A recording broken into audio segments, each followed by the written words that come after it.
Bonjour, alors dans cette vidéo, on va apprendre à additionner deux fractions qui ont le même dénominateur.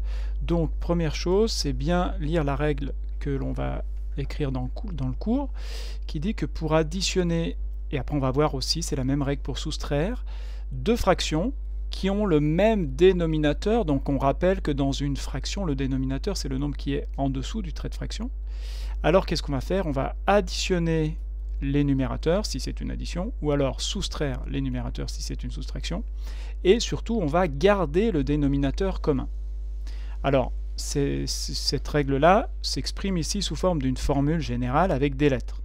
Alors ici on a bien marqué, on voit bien que c'est une addition de deux fractions, on voit bien que les deux fractions elles ont le même nombre en bas, c'est pour ça qu'on a mis la même lettre. Et bien quand elles ont le même nombre en bas, la fraction qui sera la somme aura ce même dénominateur. Et par contre, on va additionner A plus B. Et puis si c'est une soustraction, au lieu de faire A plus B, on fera A moins B, mais là encore, on gardera le même dénominateur. Donc attention, première erreur à ne pas faire, voilà, si jamais on vous demande de faire 3 quarts plus, je sais pas, 5 quarts, ce que certains élèves pourraient avoir tendance à faire, c'est faire 3 plus 5 et faire 4 plus 4. Bon, et bien ça, et donc du coup à mettre comme résultat 8 sur 8, ce qui serait ici complètement faux, donc à ne surtout pas faire, hein. Là je vais le rayer pour que bien vous compreniez que c'est pas ça qu'il faut faire.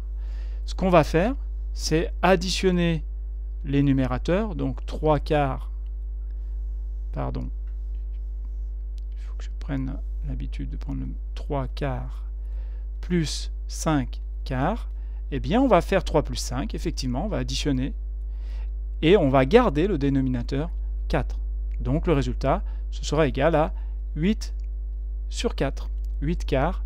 Et là, il faudra penser, grâce aux règles qu'on a vues dans un chapitre précédent, à essayer de voir si on peut simplifier la fraction. Est-ce qu'à la fin, est-ce que je peux diviser le numérateur 8 et le dénominateur 4 par un même nombre? Bah oui, là, ils sont tous les deux dans la table du 2, donc ça fait 4 sur 2. Ah, mais ils sont encore tous les deux dans la table du 2, donc on peut encore diviser par 2 au numérateur et au dénominateur, ça fait 2 sur 1. En fait, ça fait même carrément 2. Alors là, je suis dans un cas particulier où l'addition de ces deux fractions fait un nombre entier. Mais la plupart du temps, on aura une fraction à la fin. Une fraction qu'il faudra essayer de réduire au maximum, de simplifier au maximum. Donc voilà pour ce premier exemple. Je vous propose maintenant quelques autres exemples. Alors si vous le voulez, vous pouvez d'ores et déjà essayer de faire pause là sur la vidéo et essayer de faire ces exemples en faisant comme vous le pensez. Et ensuite, dès que vous avez fini les exemples sur votre brouillon, ben, vous réappuyez sur lecture de la vidéo pour voir si ça correspond à la correction que je vais en faire maintenant. Alors, premier exemple, 4 quinzièmes plus 8 quinzièmes. Alors, souvent dans les calculs qu'on va faire, qui vont être un peu plus compliqués après, on risque d'avoir plusieurs étapes.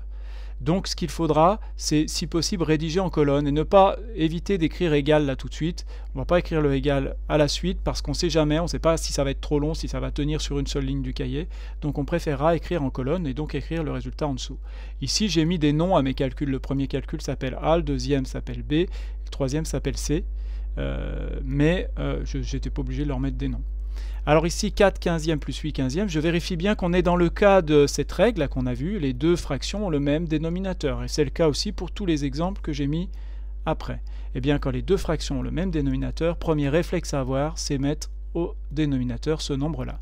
Des quinzièmes plus des quinzièmes, ça va faire des quinzièmes. Et ensuite, on va additionner 4 plus 8. Et 4 plus 8, ça fait 12. Donc A, c'est égal à 12 quinzièmes.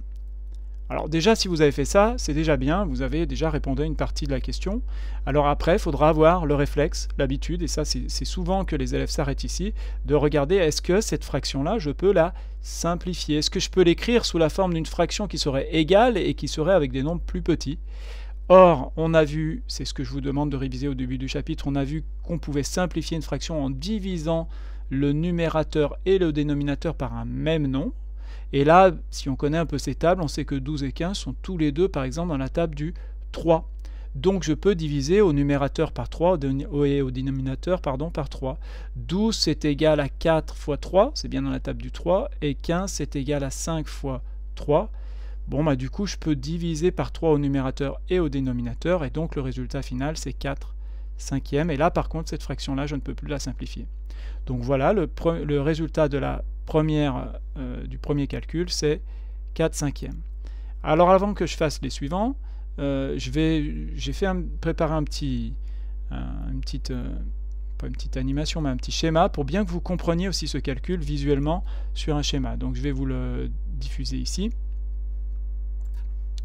Voilà, il était caché là-dessous. Alors, simplement, on va essayer de représenter les fractions 4 quinzièmes et 8 quinzièmes. Alors ici, j'ai représenté par un rectangle une unité. Tout le rectangle, il faut bien que j'aille jusqu'au bout là. Tout le rectangle, c'est une unité. Et puis, je vais gommer pour bien que on voit que ça va jusqu'au bout. Et puis, j'ai partagé cette unité, puisqu'on a des quinzièmes, j'ai partagé cette unité en 15. Donc là, on peut compter 1, 2, 3, 4, 5, 6, 7, 8, 9, 10, 11, 12, 13, 14. Il y a bien 15 parts. Alors, j'ai fait un schéma ici, 15 parties égales. Ça doit être des parties qui ont la même largeur, qui sont identiques. J'ai ensuite représenté ma fraction 4 quinzièmes.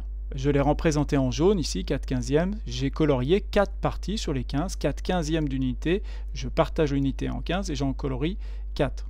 Ensuite, à côté, j'ai représenté 8 quinzièmes de cette unité. Donc j'ai colorié 8 parties sur les 15.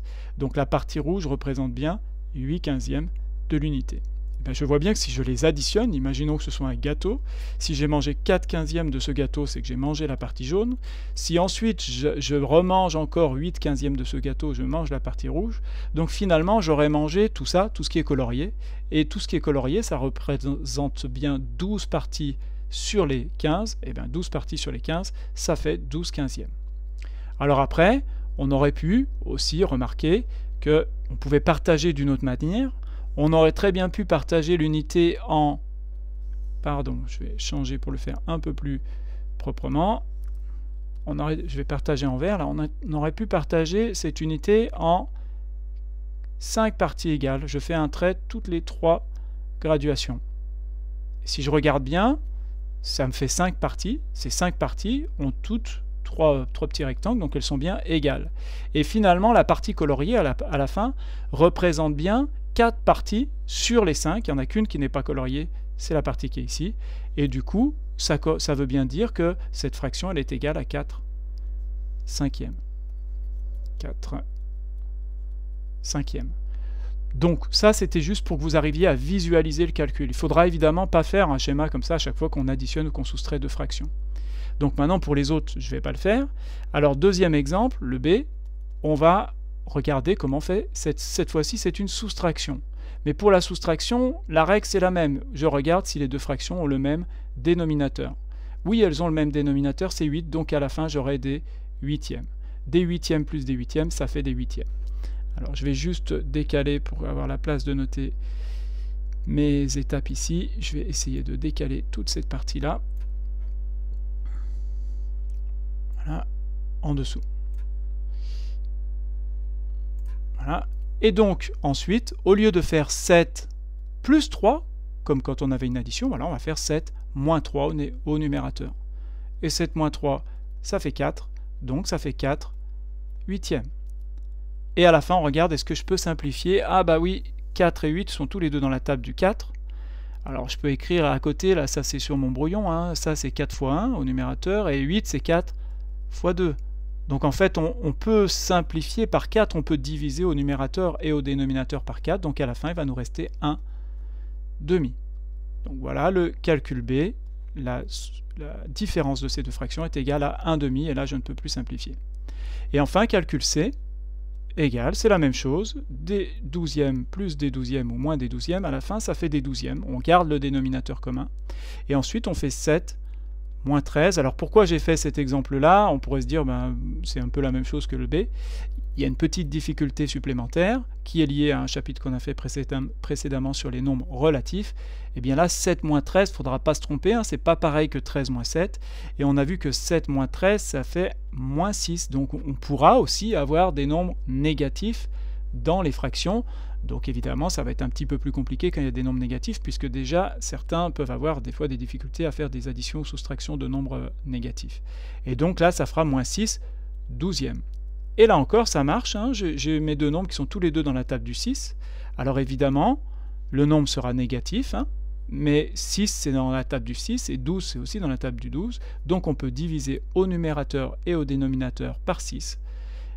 J'ai dit dans la table du 12, hein, 6 fois 1 ici, et 12 c'est 6 fois 2. Du coup on peut simplifier par 6, et du coup à la fin il va rester c égale moins 1 sur 2. Voilà le résultat de cette soustraction. Une dernière chose avant de finir la vidéo, je vais vous montrer comment on peut faire sur la calculatrice pour vérifier vos résultats.